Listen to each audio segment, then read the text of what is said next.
kesetaraan dan kebebasan, kata-kata elok yang didamba-dambakan oleh setiap manusia di muka bumi, sekaligus perkara krusial dalam kehidupan sosial.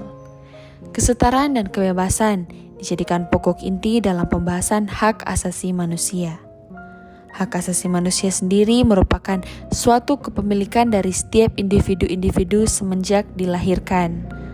Hak asasi manusia atau sering disebut sebagai HAM ini bersifat universal sehingga penting dan wajib untuk dilindungi dan dihormati oleh setiap manusia.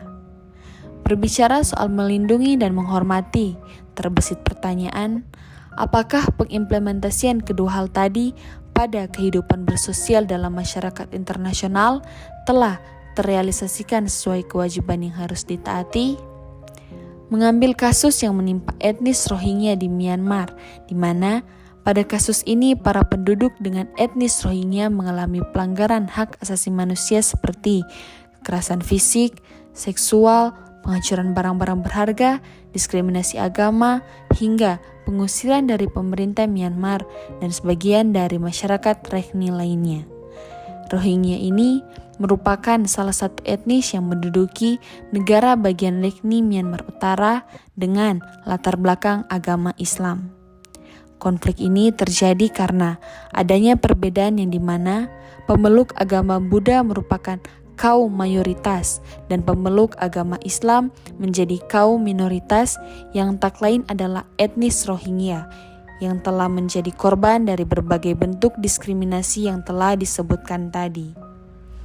Hal tersebut juga dijadikan faktor utama yang membuat konflik ini mendapat respon negatif dari dunia kancah internasional dan respon dari Mahkamah Internasional karena telah melanggar HAM dari etnis Rohingya, UHDR pasal 15 ayat 1 mengenai hak semua orang atas kewarganegaraannya hingga pelanggaran konsep International Bill of Human Rights sehingga disebut sebagai kasus genosida. Melihat ketidakadilan yang terjadi atas etnis Rohingya, hal tersebut menjadi tidak relevan dengan kehadiran dari HAM internasional. Seharusnya Myanmar melakukan tindakan sebagai berikut: menghentikan kekerasan dan diskriminasi dalam segala bentuk. Kedua, mengakui etnis Rohingya sebagai bagian dari warga negara Myanmar. Ketiga, menegakkan hukum yang adil dan tegas bagi para penjahat manusia dan pelaku genosida, baik untuk tingkat nasional maupun Mahkamah Pidana Internasional. Tetapi Myanmar tidak melakukan tindakan-tindakan seperti itu. Hal ini menjadi respon dari Mahkamah Internasional. Bentuk perlindungan hukum dalam hukum internasional dapat diselesaikan melalui ranah perdataan dan pidana melalui ICJ dalam masalah perdataan, yaitu kompensasi.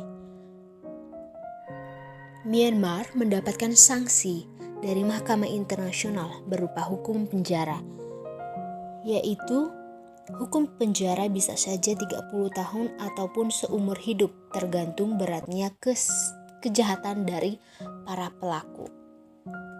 Yang kedua, status pribadi pelaku, serta denda dan pembekuan aset yang diperoleh secara langsung atau tidak langsung berdasarkan pasal 77 Status Roma.